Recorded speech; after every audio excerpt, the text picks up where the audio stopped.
가계부채 같은 경우는 이제 2016년도에 1,000조 정도 됐었는데 2025년에 이제 2,000조, 거의 2배 가까이 늘어났죠. 근데 이게 계속해서 늘리면서 이 상황을 유지할 수 있으면 아무 문제 없어요. 계속해서 그러니까 미국처럼 돈이 부족하면 돈을 찍어내서 그걸 계속 돌리면서 어떤 인플레도 감안하고 계속해서 어떤 부채로서 상황을 연명해 나갈 수 있는 구조면 상관이 없어요. 근데 우리나라 같은 경우는 가계부채의 한계 상황이라는 얘기를 계속 하잖아요.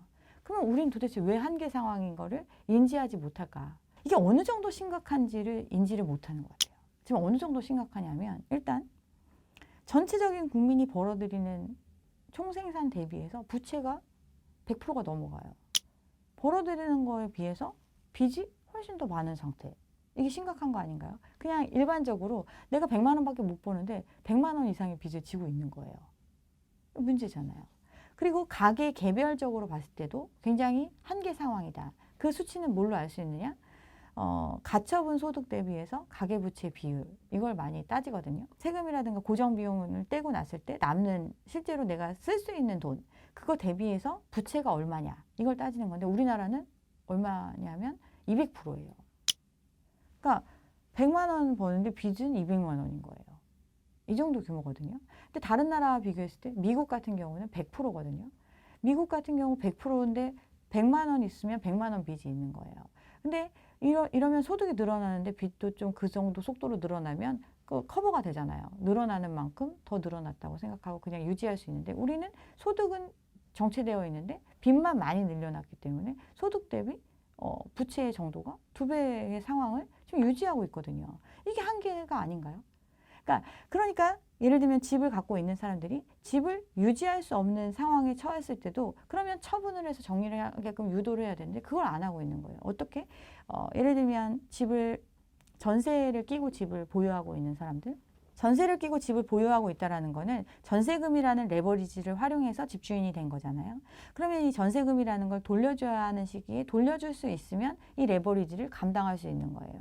근데 돌려줘야 되는 시기에 돌려주지를 못해요. 어떻게 돌려주냐 하면 보통은 새로운 세입자를 들여서 그 돈을 가지고 돌려주죠. 이거는 은행으로 치면 대환대출을 한 것과 같은 거죠. A라는 사람한테 빌려서 쓴 돈을 이제 B라는 사람한테 다시 빌려가지고 갚는 형태. 똑같은 금액을 빌려서 똑같이 갚을 수 있어야 유지가 될 수 있는 거죠. 근데 역전세 문제가 발생을 했잖아요. 그거는 A라는 사람한테 빌린 돈을 갚으려고 누구한테 빌렸더니 그만큼을 못 빌리는 거예요. 이게 역전세거든요. 그랬더니 팔려고 한다고 바로 내놓는다고 팔리는 물건이 아니잖아요. 그런 상태에서 그러면 어떻게 해결을 했느냐? 정부가 은행한테 대출해 주라고 했죠. 대환대출에, 그러니까 전세 반환 대출을 허용하면서 이 문제를 그냥 넘겨준 거거든요. 그러면 이 사람이 그러면 이 전세 기간이 끝나고 나서 다음에 또 전세를 이제 돌려줘야 되는 시기가 왔을 때 그만큼 벌어진 갭을 메꿀 만큼 어디서 돈을 마련할 수 있으면 이 문제가 다시 반복적으로 발생하진 않겠죠. 근데 그렇지 않잖아요. 이게 이제 위기의 신호죠. 부채를 감당할 수 없는 만큼 지고 있는데 이 상황을 연장해주고 그냥 눌러주고 그렇게 끌고 가고 있음에도 불구하고 그게 한계에 처한 사람들은 문제가 생겨서 이제 강제 매매의 형태로 이제 넘어가고 있는 거고 그게 계속 늘어나고 있고 이런 상황이 계속 가고 있는 게 이게 한계 상황인데 이런 상황에서 그러면 집값은 어떻게 되겠어요? 감당할 수 없는 사람이 늘어나고 공급은 그러면 추가적으로 늘어나게 되는 형태고 근데 이 빚을 그러니까 더 내줘야 되는데 더 내줄 수가 없는 거잖아요. 이미 너무 많이 빌려가 있는 걸 유지해 주려면 그만큼을 계속 똑같이 빌려줘야 되는 건데 추가적으로 돈을 더 필요로 하는 사람들이 늘어나고 있는데 그 사람들의 니즈를 다 해결해 줄 수가 없잖아요. 그러니까 부채가 축소될 수밖에 없고 부채가 축소되면 그만큼 어떤 집값이 하향될 수 있는 구조로 넘어가는 거죠. 이런 시간적인 변화가 앞으로 예정되어 있으니까 그런 것들을 감안해서 시장에 참여를 해야 된다 생각합니다. 그러니까 기업 부채 같은 경우는 지금 2,860조 넘어가죠. 그러니까 가계부채가 2,000조고 뭐 자영업자의 부채라든가 뭐 전세보증금까지 하면 뭐 1,000조에서 거의 4,000조 가까이 된다라고 얘기를 하고 기업 부채 같은 경우도 지금 GDP 대비해서 110%가 넘어가죠. 거기도 이렇게 해서 한 2,800, 2,900조 정도 이렇게 예상을 하는데 기업 또한 코로나라는 걸 겪고 또 저성장 또 어떤 기업의 경쟁력 약화 뭐 이런 것들로 인해서 빚이 많이 늘어나고 있는 구조로 가고 있다. 이걸 겪고 있는데 어느 정도냐면 상장사 10곳 중에서 4곳이 그 이자 보상 배율 1이 안 돼요. 이자 보상 배율이라는 게 뭐냐면 기업이 1년 동안 벌어들인 돈으로 이자를 다 갚을 수 있다. 그게 1이거든요. 이자만큼도 못 번다는 거예요.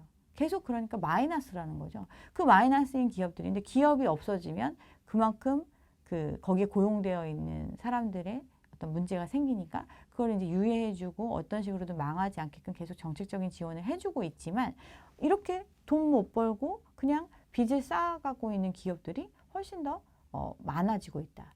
이게 사회적인 변화죠.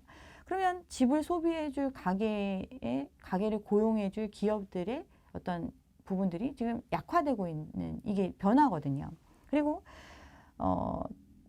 기업들이 이제 차입 의존율 같은 경우도 30% 가까이 되거든요. 그만큼 이제 어떤 영업을 통해서 기업이라는 거는 영업을 통해서 계속 돈을 벌어야 되는데 돈을 못 버니까 이제 이 상황을 운영하고 유지하기 위해서 들어가는 비용을 빌려가지고 지금 해결하고 있는 비율이 30%인 거거든요. 그리고 돈이 부족한 거에 대해서 회사채를 발행을 하잖아요. 회사채를 발행하는 거는 자본을 좀 끌어들여가지고 기업이 성장할 수 있는 동력으로 삼기 위해서 회사채를 발행하기도 하지만 지금 발행되고 있는 회사채들의 성격을 보면 그냥 운영 비용을 위해서 뭐 예를 들면 롯데칠성인가 여기서도 최근에 회사채를 발행을 했는데 뭐 여기 같은 경우도 기존의 부채를 상환하기 위해서 또 어떤 운영 자금을 위해서 이런 식으로 지금 돈을 빌려가면서 유지를 하고 있거든요. 지금 어떤 우리가 IMF나 금융위기나 뭐 이런 걸 겪을 때는 큰 기업들이 이제 무너지는 게 현실적으로 나타나면서 사람들이 어떤 시그널로 받아들이고 되게 막 이렇게 됐었는데 지금은 아직까지는 계속 코로나라는 특수한 상황도 겪었고 또 어떤 기업이 무너졌을 때 오는 경제적 파급 효과가 크기 때문에 유지해주고 이렇게 가고는 있지만 모든 걸 다 해결해 주기에는 기업 자체들이 지금 돈을 못 벌고 있는 기업들이 너무나 많으니까 그런 부분들은 고용되어 있는 가계의 위기가 눈앞에 있는 거죠. 구조조정을 한다든가 임금의 체불이라든가 여러 가지 상황들이 앞으로 발생될 개연성이 굉장히 높은 상황인데 그러면 집을 사줄 수요는 어떻게 될 것인가. 당장 소득 활동이 강제적으로 중단될 수도 있는 이런 또 자기가 예상했던 시기보다 훨씬 더 일찍 그런 상황을 맞이할 수 있는 사람들이 많아질 수 있는 그런 사회적 환경으로 가고 있다. 이런 부분들을 고려해야 된다는 거죠. 네.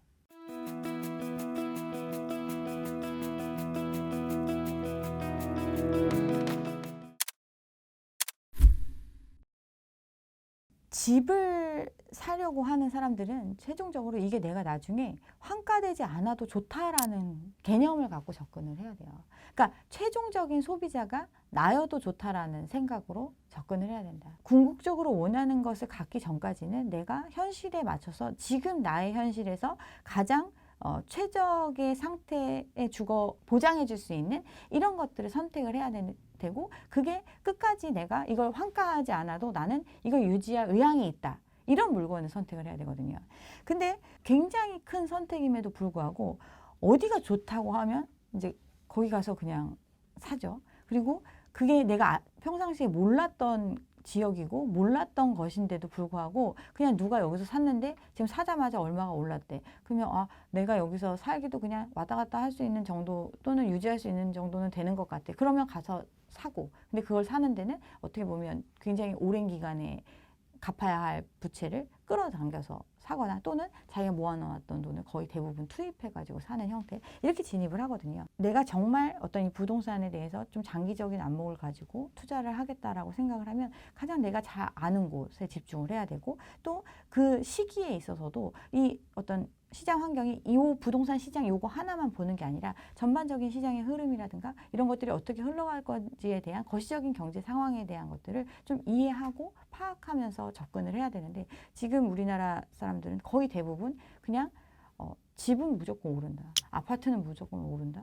뭐 어떤 특정 지역에 대한 선호는 떨어지지 않는다. 이렇게 생각을 하는데 뭐 예를 들면 강남 그 안에서도 굉장히 차별화가 많이 될 수 있거든요. 그리고 차별화가 된다라는 게 그렇다고 해서 어떤 건 엄청나게 높은 가치를 가지고 어떤 건 엄청나게 낮은 가치를 갖는다. 이런 게 아님에도 불구하고 사람들이 인식 속에는 지금은 반포가 대장이라고 생각을 하잖아요. 근데 꼭 반포만 좋은 거 아니거든요. 뭐 이런 것들을 좀 체계적으로 생각을 해야 되는데 그거를 좀 많이 놓치고 계신 것 같다. 이런 생각이 좀 듭니다. 사람들은 자기하고 직접적인 관련이 없는 부분에 대해서는 되게 무관심한 형태인데 어떤 집을 산다는 선택은 사실은 자기의 모든 유동성을 집 한 채와 맞바꾸는 선택을 하는 것과 같거든요. 그렇기 때문에 이제 이런 상황들에 대해서 관심이 없더라도 좀 남들이 이렇게까지 열변을 토하면서 하지 말라고 할 때는 이유가 있다라는 거에 대해서 조금 생각을 해봤으면 좋겠다. 지금 이제 환율의 변화를 봐도 사실은 시장의 상황에 그렇게 움직임이 좋지는 않다라는 것도 있거든요. 환율 같은 경우는 이제 뭐 코로나 직전, 코로나 터지고 나서 1,200원대 환율이었는데 환율이라는 거는 다른 나라와 돈과의 어떤 교환 가치의 척도로 볼 수 있잖아요. 그러니까 미국 달러 대비해서 우리나라 돈이 어느 정도의 가치를 갖느냐의 개념인데 코로나 이후에 지금 환율이 1,400원에서 이제 1,500원까지 올라가는 걸 예상하고 있잖아요. 근데 미국 돈 대비해서 환율을 계산을 하는데 미국 돈의 가치는 상대적으로 좀 떨어지고 있는 상태임에도 불구하고 환율은 굉장히 많이 올라가고 있다. 그럼 그 얘기는 달러 약세에도 불구하고 우리나라에 대한 어떤 신용적인 측면이 흔들리고 있다라는 거거든요. 신용적인 측면이 흔들린다라는 거는 유동성 경색의 상황이 굉장히 급격하게 올 수 있다라는 그 위기의 신호라고 볼 수 있는데 이런 것들만이라도 좀 챙겨서 보셨으면 한다 이렇게 생각을 합니다. 사실 지금 본업이 따로 있으시잖아요. 네. 사실 이런 방송 활동을 사실 사람들한테 이런 거를 좀 말씀해 주시는 그런 이유가 있을까요? 그러니까 부동산이라는 게 저는 이제 부동산 관련된 일을 20년도 넘게 하고 있다 보니까 이 시장 자체가 굉장히 폐쇄적이고 또 개별적이고 왜곡된 편향돼서 흘러갈 수 있는 그런 구조를 가지고 있는 시장이거든요. 근데 만약에 그러니까 더 풀 시어리 같이 이렇게 누군가 지금 계속해서 이 구조 자체가 집값이 올라가는 구조 자체가 뭐 우리나라의 전체적인 소득 수준이 엄청나게 올라가서 어떤 자산 상승이 일어날 만한 특별한 요인이 있어서 올라갔다라기보다는 부채가 많이 늘어나면서 가격이 과열되는 현상이 벌어지고 있는데 이 늘어난 부채의 유동성에 대한 부분들을 인식을 많이들 못하는 거예요. 그리고 그렇게 늘려가면서 사실은 나와 똑같은 가게, 나와 같은 비슷한 상황에 있는 사람들한테 어떻게 보면 떠넘기는 형태로 이 상황이 계속 유지되고 있는데, 나만 괜찮으면 된다 이런 생각들을 너무 많이 갖고 있고, 그걸 이제 많은 사람들이 인식하고 좀 정상적인 시장화에서는 이렇게까지 우리가 어떤 불필요한 에너지를 쓰지 않아도 되는 구조인데 그런 인식들이 좀 많이 부족하다라는 생각이 들어서 사실은 이런 얘기를 계속 하는 거거든요.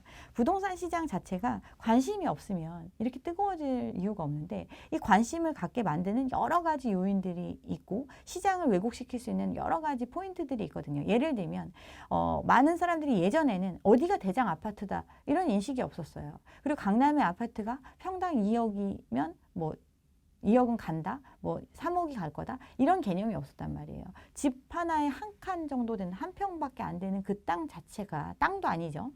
집 어떤 아파트는 공동주택이니까 어쨌든 그거의 가치가 평당 1억이다, 1억 5천이다, 2억이다 이런 것들이 노멀처럼 받아들여지게 된 이후에 실질적으로는 전혀 거래가 없는데 전체적인 1년 동안의 거래 중에 한두 건의 거래 이런 걸로 사람들의 인식이 그렇게 형성이 되고 그거에 상응하게 사람들이 그럼 나 더 많은 빚을 활용해서 이 시장에 들어오겠다라고 이렇게 기꺼이 감수하는 사람들이 한두 명씩 생기면서 사람들이 그게 이제 쫓아가는 형태로 이렇게 가다 보니까 너무너무 이제 왜곡되는 현상이 그 격차가 너무너무 심해진다라고 생각이 저는 개인적으로 들더라고요. 그래서 어떤 이 구조에 대해서 조금 더 인식하는 사람들이 많아지면 많아질수록 그런 부분에 대해서 좀 냉정히 판단을 하게 되면 지금과 같은 과열, 지금과 같은 게 거품이 아니다라고 생각하는 것 자체가 저는 문제라고 생각을 하거든요.